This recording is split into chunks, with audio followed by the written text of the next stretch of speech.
हो गया। Good afternoon children.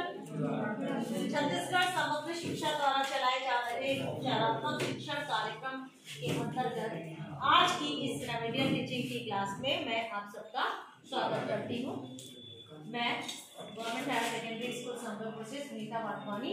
आज आप लोगों को आपके पेपर में डू इज डायरेक्टेड का एक क्वेश्चन रहता है, जिसमें आप लोगों को एक सेंटेंस दिया रहता है कि आप नो सूनर देन का यूज कीजिए।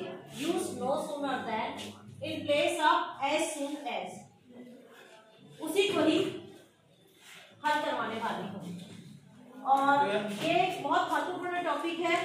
आप अगर अपना 1 नंबर पक्का करना चाहते हैं तो आप इधर पूरा ध्यान लगाएंगे, लेकिन आप जब इस टॉपिक में आप जाना चाहेंगे तो कुछ बेसिक तो टर्म्स हैं जिनको मैं आपको समझाना चाहती हूँ।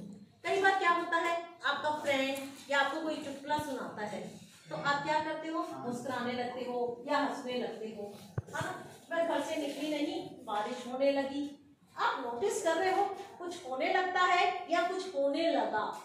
पहले अपने को इस टर्म को ट्रांसलेट करना आना चाहिए अगर हम एज सून एज और नो सूनर देन का प्रयोग सीखना चाहते हैं। मान के चलो मैंने यहाँ पर 2 सेंटेंस लिखे हैं। वह मुस्कुराने लगती है, वह मुस्कुराने लगता है या वह मुस्कुराने लगती है।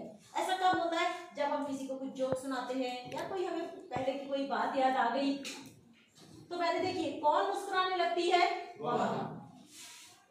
शी हमारा सब्जेक्ट है। शी बिगिंस और उसके बाद आप वर्ब क्या है, मुस्कुराना, उसका इंफिनिटिव फॉर्म लिखेंगे। इंफिनिटिव फॉर्म मतलब बच्चों क्या होता है, base form of the verb के आगे टू लगाना। आपको मैं बार बार अपनी क्लासों में बताई हूं कि इंफिनिटिव एक नॉन फाइनाइट वर्ब है, लेकिन आप इसको स्टार्ट से भी बोल सकते हैं। शी स्टार्ट्स स्माइलिंग, और स्माइलिंग क्या है, जीरंट फॉर्म, ये भी एक नॉन फाइनाइट वर्ब है। लेकिन आप इतना याद रखिए कि बिगिन के बाद इंफिनिटिव आता है और स्टार्ट के बाद जीरंट आता है। ऐसा कॉम्पिटिटिव एग्जाम में भी पूछा जाता है। अब आप देखिए, गार्ड ने हरी झंडी दिखाई, गाड़ी चलने लगी। The train began to move. Past tense था, इसीलिए बिगिन नहीं, क्या हुआ, बिगेन, क्योंकि हमारा सेंटेंस क्या है, past tense. The train started moving. Start के बाद हमेशा जीरंट फॉर्म आएगा, एंड जीरंट और इंफिनिटिव दोनों क्या है, नॉन फाइनाइट वर्ब। क्या है, non finite verb. Non finite verb 3 होती है, infinitive, gerund and participle. Infinitive base form of the verb के आगे TO2 लगाते हैं और जीरंट में ING। अब आप देखिए क्या होता है जब आप गुपचुप को देखते हैं। क्या आता है, क्या होता है जब आप गुपचुप को देखते हैं। जनरली क्या होता है भाई, गुपचुप को देखने से 100 में 1 ही है जिसको गुपचुप को देखते ही कुछ नहीं होगा। लेकिन जैसे ही हम गुपचुप को देखते हैं तो जनरली क्या होता है, मोस्ट ऑफ मुंह में पानी आने लगता है। तो जो ही जैसे ही, आप हिंदी में कहते हो जो ही जैसे ही, तो इंग्लिश में कहते हैं जो ही जैसे ही को as soon as I see the गुपचुप। जैसे ही मैं गुपचुप को देखती हूँ, simple present tense, I see, comma लगेगा as soon as वाले में। अब second sentence, my mouth begins to water। Infinitive form begin के बाद आया। जैसे ही मैं गुपचुप को देखती हूँ मेरे मुंह में पानी आने लगता है। तो क्या एक ही तरीके से बोलते हैं? आपने हिंदी में भी देखा है कि आप एक बात को 2 तरीके से बोल सकते हैं। हाँ, मैं इसको ऐसे बोल सकती नहीं हूँ, ये भी बोलना राइट है। मैं गुपचुप को देखती नहीं हूँ कि मेरे मुंह में पानी आने लगता है। भाई रोज एक ही बात को एक तरीके से तो नहीं बोल सकते, किसी की बात को भी बोलने के 1 से ज्यादा तरीके होते हैं। तो अब हम इसको नो सूनर से कैसे बोलेंगे। हमारा क्वेश्चन है एग्जाम में, नो सूनर की जगह पर एज सून एज का प्रयोग करना। नो सूनर डू क्यों लगाया? आपको नो सूनर के बाद या तो डू लगाना है या डज या डिड। अब आप कैसे पहचानेंगे कि डू लगा? आप ये देखिए यहाँ सब्जेक्ट क्या है, आई के बाद वर्ब क्या है? सी। सी क्या है? First form of the verb. C एक वर्ब है, मेन वर्ब है, और ये मेन वर्ब का सी क्या है? फर्स्ट फॉर्म है। सेकेंड फॉर्म क्या होता है? सॉ।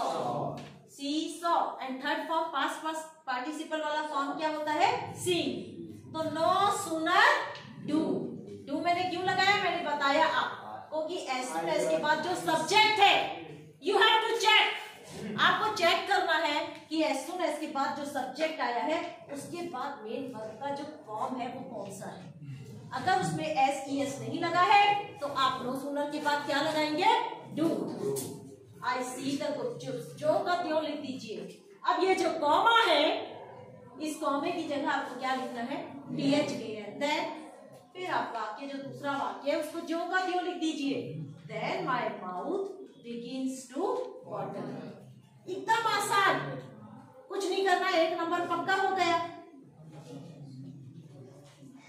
आपको पहले क्या लिखना है? No sooner. अब नो सूनर के बाद आपको डू, डज या डिड लगाना है। और ये किससे तय होगा? ये जो एस सुन एस के बाद जो सब्जेक्ट दिया हुआ है, आई ही जो भी दिया हुआ है, आप उसके बाद वर्ब के फॉर्म को चेक करना है आपको। मैंने चेक किया, सी है, एस ई एस लगा है, एस या ई एस लगा है क्या सी में? नहीं, आई के साथ लगता भी नहीं, तो इसीलिए मैंने क्या लगाया? डू। फिर मैंने लिखा वाक्य को, no sooner do I see the gupchups. Comma की जगह पर क्या लगाना है? देन। और फिर पूरा sentence, then my mouth begins to water. Very simple, बस आपको ध्यान देना है। दूसरा वाक्य देखिए, क्या होता है जब सूरज उगता है?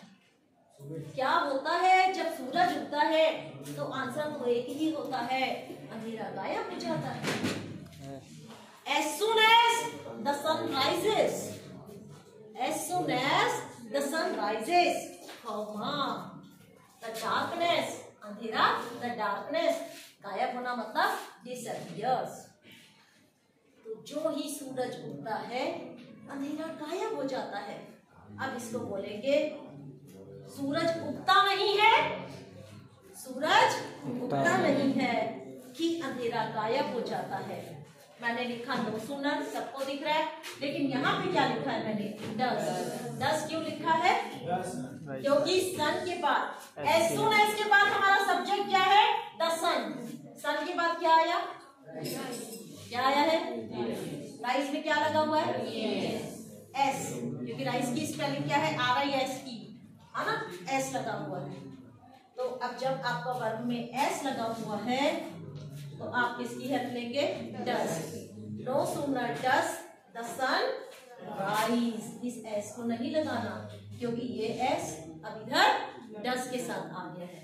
No sooner does the sun rise then, comma की जगह देन, द डार्कनेस डिसअपियर्स। काफी आसान लग रहा होगा अब आप लोगों को। तीसरा वाक्य देखिए, क्या होगा जब गार्ड में हरी झंडी दिखाई? स्टेशन पर गार्ड में हरी झंडी दिखाई तो क्या हुआ होगा? हाँ, as soon as the guard showed the green flag, showed guard subject, showed V2 second form of the verb, simple past tense।